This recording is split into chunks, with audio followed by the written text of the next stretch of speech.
អ្នកមួយចំនួនប្រហែលជាស្គាល់ Samsung ត្រឹមតែទូរស័ព្ទប៉ុណ្ណោះប៉ុន្តែមែនទែនទៅក្រុមហ៊ុន Samsung គឺធំមែនទែនមានគ្រឿងអេឡិចត្រូនិកជាច្រើននិងបច្ចេកវិទ្យាជាច្រើនដែលបានអភិវឌ្ឍដោយ Samsung ហើយថ្ងៃនេះខ្ញុំពិតជារីករាយមែនទែនដែលបានបង្ហាញទៅកាន់អ្នកទាំងអស់គ្នាអំពី monitor របស់ Samsung model Odyssey G6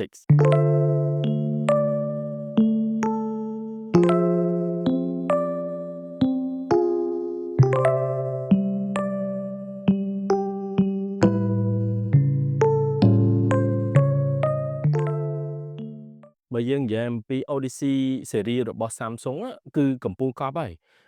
ជាប្រភេទសម្រាប់អ្នករចនា content creator ជាពិសេសនោះគឺសម្រាប់អ្នកលេងហ្គេមតែម្ដងព្រោះដោយសារតែវាមានកម្រិត resolution ខ្ពស់និង refresh rate ល្អពួកនេះគឺជារបស់ល្អត្រូវជាមួយនឹងការផលិតមាតិកាមួយចំនួនគឺយើងត្រូវការទាំងអស់នេះឯងដើម្បី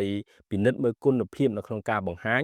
នៃវីដេអូរបស់យើងល្អដល់កម្រិតណាទីមួយប្រហែលជាយើងជជែកគ្នាអំពីការរចនាយើងឃើញរូបរាងដ៏សាមញ្ញប៉ុន្តែសម្រាប់អ្នកបច្ចេកវិទ្យាអានេះហើយគឺជាប្រភេទដែលគេចូលចិត្ត minimalist ស្ដើងស្រឡះហើយយើងអាចបត់បែនបានបើយើងនិយាយអំពីការបត់បែន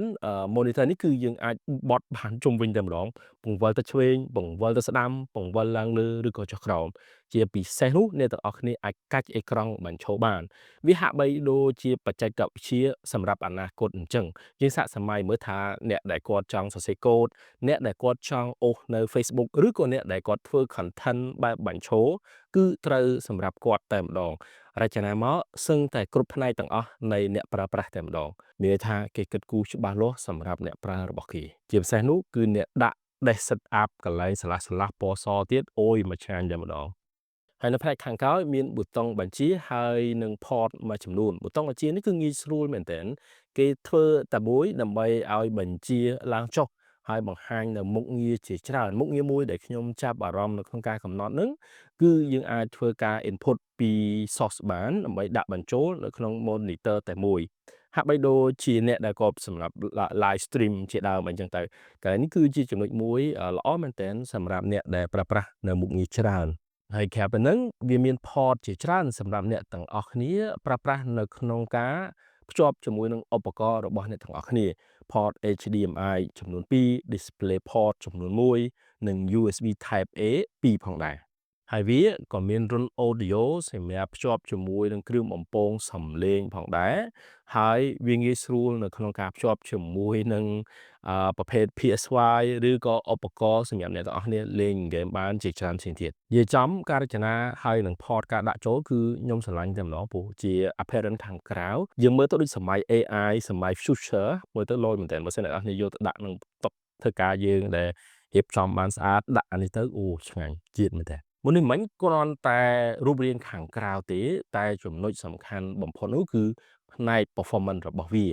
monitor នេះគឺអាចជួយរុញ performance បានល្អមែនតើ performance កន្លែងដែលខ្ញុំនិយាយកន្លែងនេះតាក់ទងជាមួយនឹងការបង្ហាញត្រឡប់មកវិញដែលអ្នកទាំងអស់គ្នានឹងមានអារម្មណ៍ថាទទួលបានពន្លឺមកវិញល្អមែនតើខ្ញុំមានកុំព្យូទ័រដែលមានអេក្រង់ល្អតែដាក់នេះវាហិតតែល្អទៀតគឺថាគឺដឹងតែឆ្ងាញ់ហើយព្រោះវាត្រជាក់ភ្នែកថ្លាភ្នែកដូចអ្នកទាំងអស់គ្នាមើលនឹងភ្នែកផ្ទាល់នៅរបស់ដែលអ្នកទាំងអស់គ្នាបានថតពីធម្មជាតិមកអញ្ចឹង monitor នេះវាបំពាក់មកជាមួយនឹង HDR ដែលអាចជួយបន្ថែមនៅការមើលឃើញបើសិនជាដិតគឺដិតច្បាស់ប្រសិនបើល្ងិតគឺមើលទៅគឺល្ងិតហ្មងហើយ peak brightness របស់វាគឺរហូតដល់1000 nit 1000 nit គឺច្រើនតែអ្វីដែលយើងទទួលបានគឺអេក្រង់មួយនេះអ្នកនរគ្នាមើលអត់ផ្លាតទេអ្នកនរគ្នាដាក់បញ្ចាំងពន្លឺមួយចំនួនទៅលើអេក្រង់មួយនេះគឺវាអត់ឃើញផ្លាតដូចកញ្ចក់ធម្មតានោះទេហើយការបង្ហាញវាគឺជាប្រភេទពណ៌ SDR ដែលអាចធ្វើឲ្យ monitor មួយនេះមានភាពសុក្រឹតល្អមែនទែនសម្រាប់ការឲ្យពន្លឺត្រឡប់មកវិញការបង្ហាញច្បាស់នៅគ្រប់ pixel ទាំងអស់ហ្នឹងមិនមែនគ្រាន់តែពណ៌នោះទេអ្នកទាំងអស់គ្នាអាចសាកល្បងជាមួយនឹងពុម្ពអក្សរផ្សេងៗអាហ្នឹងគឺអ្នកទាំងអស់គ្នានឹងអាចមើលឃើញតែម្ដងនៅពេលដែលវាបង្ហាញពុម្ពអក្សរបានច្បាស់ត្រឡប់មកវិញអានេះគឺជា monitor ល្អមែនទែនសម្រាប់អ្នករចនាសម្រាប់អ្នកកែ color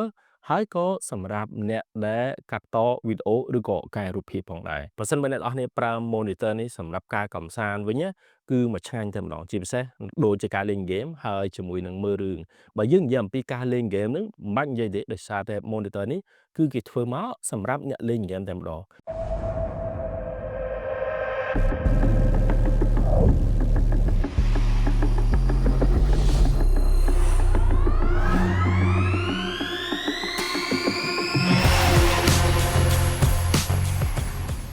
monitor នេះមានទំហំ27 អ៊ីងដែលមាន resolution Quad HD ហើយចំណុចសំខាន់នៅក្នុង monitor នេះគឺជា OLED screen ហើយអ្នកនរគ្នាដឹងហើយថា OLED វាច្បាស់ប៉ុណ្ណាហើយ OLED នេះឯងគឺជាបច្ចេកវិទ្យាដែលត្រូវបានគេដាក់នៅលើឧបករណ៍បច្ចេកវិទ្យាជាច្រើនមែនទែនមិនថាទូរស័ព្ទដៃនិងឧបករណ៍ដែលមានការបង្ហាញជាច្រើនត្រូវបានគេដាក់បច្ចេកវិទ្យា OLED នឹងចូលអស់ហើយដើម្បីឲ្យវាឃើញច្បាស់អ្នកនរគ្នាក៏អាចដឹងដែរថា OLED គឺការបង្ហាញគឺល្អតែក៏វានឹងអាចមានបញ្ហាមួយចំនួនទាក់ទងជាមួយនឹងការ burn ការធ្វើឲ្យមានបញ្ហារឿងខុស pixel ដែរអញ្ចឹង Samsung គឺគេដឹងចំណុចនេះហើយបានដាក់នៅសុវត្ថិភាពបន្ថែមជាច្រើនឲ្យវាកុំឲ្យវាមានបញ្ហាទាំងអស់ហ្នឹងហើយគេក៏មានធានាដែរអញ្ចឹងនៅពេលដែលអ្នកទាំងអស់គ្នាទិញ monitor គឺត្រូវច្បាស់ថាទិញពីរបស់ក្រុមហ៊ុនមានធានាត្រឹមត្រូវសម្រាប់ខ្ញុំ monitor នេះគឺជា monitor ដ៏ល្អមួយសម្រាប់ content creator អ្នកលេង game អ្នកកែរូបភាពនិងអ្នកច្នៃប្រឌិតរចនាផ្សេងៗគឺប្រើនេះសមហើយជាពិសេសចូលចិត្តការកម្សាន្តទៀតនោះគឺមកឆ្ងាញ់ហើយ monitor គឺជាផ្នែកមួយសំខាន់មែនទែនតាំងពីការឲ្យអ្នកទាំងអស់គ្នាមើលឃើញបានរឹតតែល្អជាងមុនហើយឲ្យអ្នកទាំងអស់គ្នាអាចបង្ហាញពណ៌ត្រឹមត្រូវនិងសុក្រភាពនៅក្នុងការបង្ហាញជាផ្នែកមួយធំមែនទែននៅក្នុងការមើលឃើញក្នុងវិស័យបច្ចេកវិទ្យា